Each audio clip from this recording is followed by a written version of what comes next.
हाँ दोस्तों, अ, wifi study 7.0 में आपका स्वागत है। आज हम लोग 12 जनवरी 2024 का 12 जनवरी 2024 का करेंट अफ़ेयर करने जा रहे हैं। तो पहला क्वेश्चन हम लोग लेते हैं। पहला क्वेश्चन इसमें बोल रहा है कि राष्ट्रीय युवा दिवस कब मनाया था? यानी किस तिथि को मनाया था राष्ट्रीय युवा दिवस? तो यह होगा 12 जनवरी को मनाया था राष्ट्रीय युवा दिवस। अच्छा, किसके बर्थडे पे मनाया जाता है, किसके जन्मदिन पे मनाया जाता है? तो ये आपको हो जाएगा स्वामी विवेकानंद। क्या हो जाएगा? स्वामी विवेकानंद के जन्मदिन से मनाया जाता है। अच्छा, अब देखना है कि इनका जयंती कब हुआ? तो 1985 में। 85 से हर साल मनाया जा रहा है 12 जनवरी को स्वामी विवेकानंद के जयंती पे। अच्छा, इन्होंने एक रामकृष्ण मिशन की स्थापना किया था 1897 में। कब किए थे? 1897 में किए थे, ठीक है। अच्छा, इनका जन्म हुआ था 12 जनवरी 1863 को। इनका जन्म हुआ था 1863 को 12 जनवरी को। अच्छा, इनका बचपन का नाम था नरेंद्र नाथ दत्त। इनका बचपन का नाम था नरेंद्र नाथ दत्त। अच्छा, इनका मृत्यु हो गया था 1902 में। ये कब मर गए थे? 1902 में मर गए थे। अच्छा, इस वर्ष जो मनाया गया राष्ट्रीय युवा दिवस, ये 27वां युवा दिवस मनाया गया। 27वां युवा दिवस मनाया गया, 27वें दिवस मनाया गया, ठीक है। अब कह रहा है इस विषय के जो था, इस वर्ष जो मनाया गया है इस वर्ष जो मनाया गया है राष्ट्रीय युवा दिवस, इसका थीम क्या था? तो थोड़ा-सा थीम देखते हैं इसको हम लोग। अच्छा, इसका थीम था कि 2047 तक मेरा भारत क्या? मेरा भारत विकसित भारत। मेरा भारत विकसित भारत। इसका थीम था क्या? मेरा भारत विकसित भारत, युवाओं द्वारा युवाओं के लिए। मेरा भारत 2047 तक मेरा भारत विकसित भारत, युवाओं द्वारा युवाओं के लिए। इस वर्ष यानी 2024 का थीम था। तो एक क्वेश्चन हो गया, अगला क्वेश्चन देखते हैं हम लोग क्वेश्चन 2 देखते हैं कि बोल रहा है कि स्वच्छ सर्वेक्षण पुरस्कार 2023 में राज्यों के बीच स्वच्छता की श्रेणी में कौन सा राज्य सबसे प्रथम स्थान पर रहा है? तो पहला पर आपको हो जाएगा महाराष्ट्र, सेकंड पे आपको हो जाएगा एमपी और थर्ड पे आपको हो जाएगा छत्तीसगढ़। क्या पे? छत्तीसगढ़। अगर शहर की हम लोग बात करी जाए, तो 2023 के सबसे ज़्यादा स्वच्छ शहर में दिया गया है। तो सबसे आपको हो जाएगा, 1 मिनट रुकिएगा। हाँ, सबसे स्वच्छ शहर में बात किया जाए तो शहर में आपको हो जाएगा कौन? इंदौर प्लस नई मुंबई को संयुक्त रूप से 2023 का सबसे स्वच्छ शहर घोषित किया गया। कौन-कौन? याद रखिएगा, इंदौर प्लस नवी मुंबई को स्वच्छ रूप से सबसे स्वच्छ शहर के रूप में रखा गया है, ठीक है। अच्छा, एक अगला क्वेश्चन इसमें इसी में है कि सफाई मित्र में सबसे स्वच्छ में कौन सा है? तो चंडीगढ़ आपको आएगा। कौन? चंडीगढ़ के सबसे स्वच्छ मित्र में दिया गया, चंडीगढ़ को पुरस्कार दिया गया। क्वेश्चन 3 हम लोग आते हैं कि हाल ही में किसने यूएई के एक संगीत कार्यक्रम में सबसे अधिक भाषा में गाकर गिनीज विश्व रिकॉर्ड बनाया, यानी गिनीज वर्ल्ड रिकॉर्ड बनाया है? क्या नाम है? सुचेता सतीश कितनी भाषाओं में? सबसे अधिक भाषाओं में गाकर गिनीज वर्ल्ड रिकॉर्ड बनाया। कौन? सुचेता सतीश। याद रखिएगा, सुचेता सतीश एग्जाम में छपने वाला क्वेश्चन है, सुचेता सतीश, याद रखिएगा। थैंक यू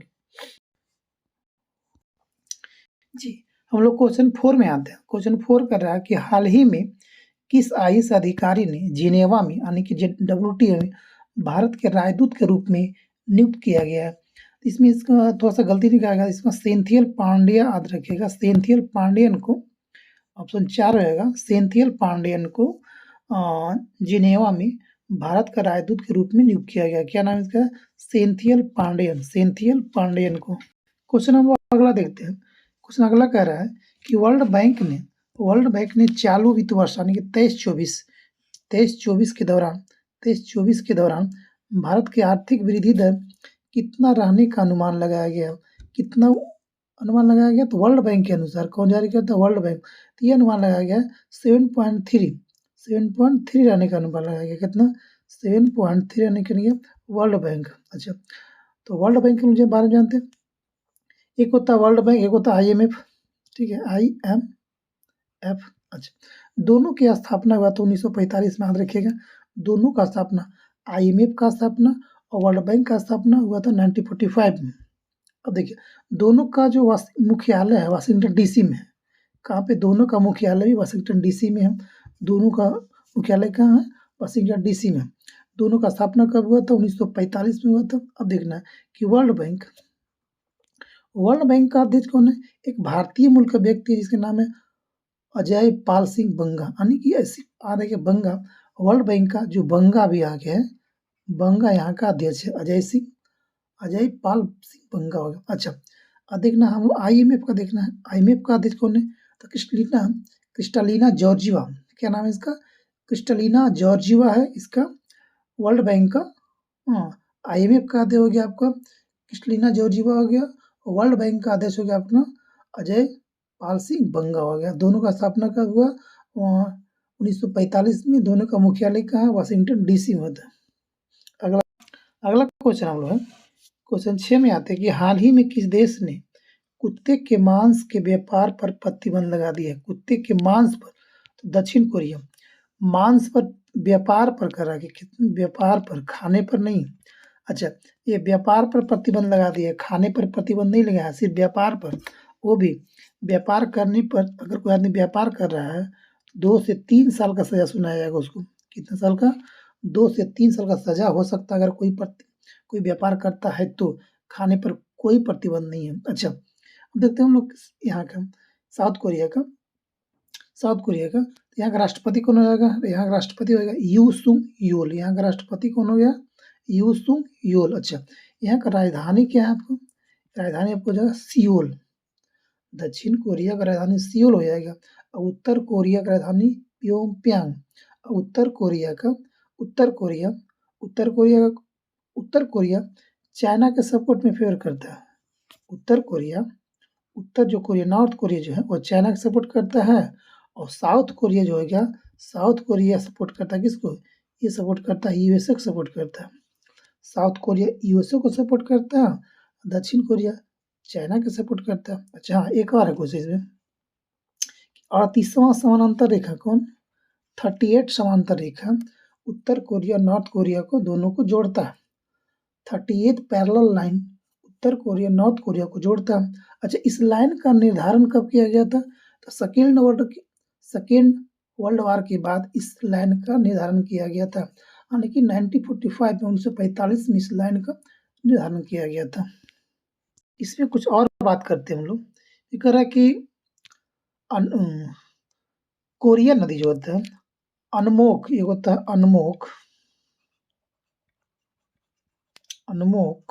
अनमोक नदी कोरिया को चाइना से अलग करता है। कौन? अनमोक नदी कोरिया को चाइना से अलग करता है। अच्छा, एक नदी होता है दुमन नदी, जिसको बोलते हैं तुमन।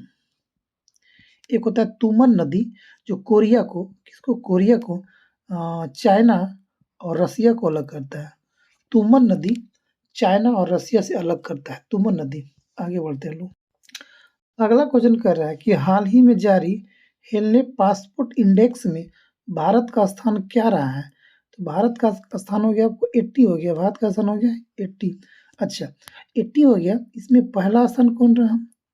तो पहला स्थान पे रहा है आपको, इसमें बहुत सारा कंट्री दिया गया है, जैसे सिंगापुर हो गया पहला स्थान पे, जापान हो गया आपको, इटली हो गया आपको, ठीक है, उसके बाद जर्मनी हो गया आपको, फ्रांस हो गया आपको, और स्पेन हो गया आपको। ये सब हो गया आपको फर्स्ट स्थान पे।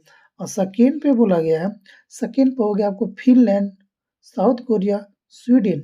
सेकेंड को किया गया, इसमें इन लोगों का सेकेंड किया गया। जो पहला स्थान पे हो गया आपको Singapore, Japan, Italy, Germany, France और स्पेन, संयुक्त रूप से इसको एक स्थान दिया गया। इन लोग जो देश है 194 देश में फ्री ट्रेवल कर सकता है, बिना वीजा के ट्रेवल कर सकता है।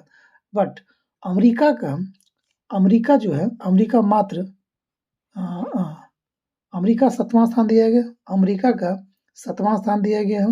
रसिया का 51वां स्थान दिया गया है, यूके का चौथा स्थान दिया गया, भारत का 80, अमेरिका का 7, ब्रिटेन का 4, रसिया का 51।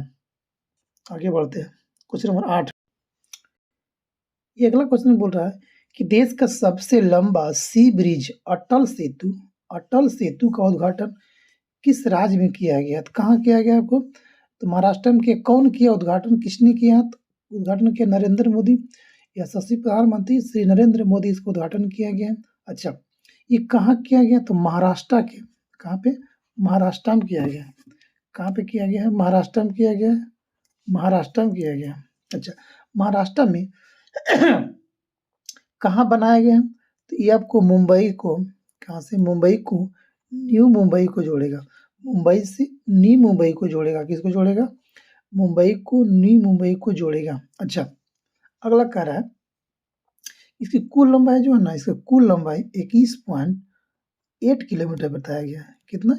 21.1 किलोमीटर बताया गया। इसमें से 16 किलोमीटर जो होगा आपको समुद्र बनाया गया है। अब 5 किलोमीटर जो बनाया गया ये स्थल पर बनाया गया है। ठीक है, 2016 में इस पुल का निर्धारण किया गया था। कब? 2016 में आधारशिला रखा गया था। यह पुल में 6 लेन का ये ब्रिज होगा। यह पुल 6 लेन का ब्रिज होगा, जिसमें से इस पुल पर 400 सीसीटीवी कैमरे लगाए गए हैं। इसमें पक्षियों और समुद्री जीवों की सुरक्षा के लिए साउंड ब्रिज, पक्षी और समुद्री जीवों के लिए ब्रिज पर साउंड बैरियर और लाइटिंग लगाया गया। इस पुल की कुल लंबाई 2108 किलोमीटर लंबा है। यह पुल के इस पार से मुंबई से न्यू मुंबई के बीच पहले 2 घंटा का सफर लगता था, अब सिर्फ लगेगा आपसे 15 से 20 मिनट। अब लगेगा सिर्फ 15 से 20 मिनट टाइम लगेगा इधर से मुंबई से न्यू मुंबई जाने में। ठीक है। अच्छा, इस पुल का एक और खासियत है, इस पुल का निर्माण पूरी तरफ से इंडिया नहीं किया। इस पुल का निर्माण, इस अटल सेतु का निर्माण भारत जापान के सहयोग से किया गया। उस समय जापान का प्रधानमंत्री शिंजो आबे और भारत का प्राइम मिनिस्टर नरेंद्र मोदी दोनों में एक संगठन हुआ था और उसी पर चर्चा कर उसी को शेयर किया गया था। तो याद रखिएगा, इस अटल सेतु का निर्माण जापान के सहयोग से किया गया है। अगला क्वेश्चन देखते हैं 9 नंबर। अगला क्वेश्चन है कि हाल ही में किस देश ने ऑस्टिन प्रो सैटेलाइट को लॉन्च किया गया? तो किस देश ने किया है? तो आपको चाइना किया गया। अच्छा, इस सैटेलाइट का जो आकार है वह कमल के फूल के आकार किसका है? यह कमल के फूल के आकार का है, इसलिए इसको नाम दिया गया प्रबोध ऑस्टिन सैटेलाइट। अच्छा, यह कमल के फूल के आकार है, किसका? कमल के फूल के आकार का। अच्छा, ये देखना है कि हम लोग CNS जान रहे हैं चाइना का, तो चाइना का जो सैटेलाइट उसको हम लोग, जैसे हम लोग इंडिया का होता है इसरो होता है, तो चाइना का CS बोलते हैं, CAS बोलते हैं China academic of sciences. CAS का मतलब होता है चाइना एकेडमिक ऑफ साइंसेस बोलते हैं इसको। ठीक। अच्छा, इसका सेंटर जहाँ से छोड़ा गया उस सेंटर का क्या नाम होता है? जहाँ से इसको लॉन्च किया गया उसको बोलते हैं जिचांग सैटेलाइट से इसको लॉन्च किया गया। कहाँ से? जिचांग सैटेलाइट से इसको लॉन्च किया गया। अच्छा, इसका काम क्या? तो ब्रह्मांड में घटनाओं का निरीक्षण करने के इसको छोड़ा गया। क्या छोड़ा गया? तो ब्रह्मांड में घटनाओं का निरीक्षण करने के लिए छोड़ा गया है। अगला क्वेश्चन वो देखते हैं। याद रखिएगा कि ऑस्टिन प्रोबो सैटेलाइट कौन छोड़ा है? तो चाइना छोड़ा गया है। अगला क्वेश्चन देखते हैं हम लोग कि हाल ही में किस देश की सांसद ने, यानी वहाँ की पार्लियामेंट ने डीप सी माइनिंग की मंजूरी मिल गया। माइनिंग के, इसका आंसर हो आपको नॉर्वे हो जाएगा। माइनिंग करने, अच्छा, एक होता है माइनिंग करने का, एक होता है रिसर्च करने का। तो माइनिंग यानी कि ये माइनिंग समुद्र के अंदर जितना भी इलेक्ट्रॉनिक धातु होता है, जो महंगा धातु है, जैसे कि तांबा, कॉपर, कोबाल्ट, जिंक जैसे धातु को निकालने का इनको मंजूरी मिल गया। अच्छा, अगर ये निकालेगा तो समुद्र, इससे क्या होगा? अगर समुद्र से कोई भी महंगा धातु अगर निकाला जा रहा है तो समुद्र के अंदर रहने वाले जीवों को खतरा बन सकता है। ठीक, तो ऐसा विश्व में एकमात्र देश हो गया कौन? नॉर्वे विश्व का पहला देश बन जाएगा जिसके पास समुद्र से महंगे धातु निकालने का इजाजत दी गई है। अभी तक अभी तक कुल मिलाकर 14 देशों के पास सिर्फ समुद्र के अंदर रिसर्च करने का अधिकार, न कि माइनिंग करने का अधिकार, सिर्फ रिसर्च करने का अधिकार है 14 देशों के पास। जैसे आपको हो गया, इसमें इंडिया भी है, चाइना भी है, रसिया भी है, साउथ कोरिया भी है, ब्रिटेन है, पोलैंड है, ब्राज़ील और एक्सेट्रा, मतलब या और सब देश में शामिल। भारत को अच्छा याद रखिएगा कि इंडिया को कब मिला था? इंडिया को डीप ओशियन मिशन में रिसर्च करने का मंजूरी कब दिया गया था? तो इंडिया को 2021 में रिसर्च करने का अधिकार दिया गया था। बट माइनिंग करने का विश्व में एकमात्र देश नॉर्वे को हाल ही में मंजूरी दे दी है, इजाज़त दे दी है कि आप समुद्र से महँगे धातु को माइनिंग कर सकते हैं, निकाल सकते हैं, प्रोडक्शन कर सकते हैं। आगे आते क्वेश्चन। अगला क्वेश्चन है, क्वेश्चन अगला हाल ही में मलकानगिरी हवाई अड्डा, मलकानगिरी एयरपोर्ट का उद्घाटन किस राज्य में किया गया, कहाँ किया गया? तो आपको उड़ीसा हो जाएगा, उड़ीसा लिखा गया इसमें, आपको हो जाएगा उड़ीसा में। कहाँ किया गया? उड़ीसा में किया गया। अच्छा, उड़ीसा का सीएम कौन है? यहाँ का सीएम कौन है? नवीन पटनायक। कौन हो गया? नवीन पटनायक यहाँ होगा। यहाँ का सीएम कौन है? नवीन पटनायक। अच्छा, हम लोग अगला क्वेश्चन देखते हैं, एक और है। याद रखिएगा कि मलकानगिरी एयरपोर्ट का उद्घाटन कहाँ किया गया है? मलकानगिरी, तो आपको जो उड़ीसा हो जाएगा। अगला क्वेश्चन देखते हैं। हाल ही में किस देश में आपात की घोषणा किया गया था? हाल ही में किस देश में, इसमें किस देश में? तो आप हो गए पापुआ न्यू गिनी में। अच्छा, पापुआ न्यू गिनी के बारे में जानते हैं, क्यों लगाया गया, कहाँ पे यह देश है?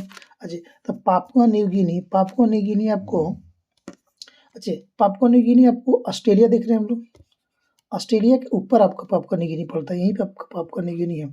का ऑस्ट्रेलिया के नॉर्थ में जाइएगा तो आपको वहाँ पड़ेगा पापुआ न्यू गिनी। अच्छा, यहाँ का राजधानी क्या होता है पापुआ न्यू गिनी का? तो पापुआ न्यू गिनी का राजधानी होता है पोर्ट, क्या लिखा है इसका? Port Moresby, port Moresby, port Moresby यहाँ का कैपिटल यानी कि राजधानी हो जाएगा। यहाँ का जो प्रधानमंत्री है, यहाँ का जो पीएम आपको हो जाएगा वो है जेम्स मरापे हो गया। अच्छा, यहाँ क्यों लगाया गया, आपात क्यों लगाया गया? तो यहाँ दंगा और लूट फसाद ज़्यादा हो रहा था, दंगा और लूट फसाद, जिसमें से 16 लोगों को, बहुत सारे लोग का मौत हो गया। इसी चलते वहाँ का प्रधानमंत्री ने घोषणा किया कि पापुआ न्यू गिनी में आपातकाल लगाया जाए। अच्छा, ऑस्ट्रेलिया के जब पास है तो ऑस्ट्रेलिया वहाँ बहुत सपोर्ट करता है। ऑस्ट्रेलिया वहाँ ज़्यादा इन्वेस्ट कर चुका है, वहाँ के लोगों के लिए रोज़गार दिया हुआ ऑस्ट्रेलिया, इसलिए ऑस्ट्रेलिया वहाँ ज़्यादा इन्वेस्ट करता है। हाँ, इसलिए पापुआ न्यू गिनी ऑस्ट्रेलिया पे ज़्यादा निर्भर करता है, सपोर्ट करने के लिए ऑस्ट्रेलिया तैयार भी है।